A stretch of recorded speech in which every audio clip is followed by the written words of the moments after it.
Lawnmower maintenance is pretty basic. At the beginning of every cutting season, there are definitely 4 things you absolutely must do. Replace the spark plug, replace the air filter, change the oil, and either replace or sharpen the blade. Nothing creates an unhealthy lawn as much as a dull blade. Shreds the grass, allows disease to get in there. You don't want to do that. So every month you want to check that.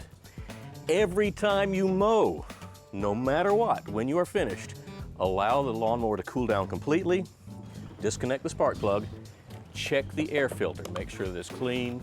If you have to get a new one, do so. But then you also want to check the underside of the deck.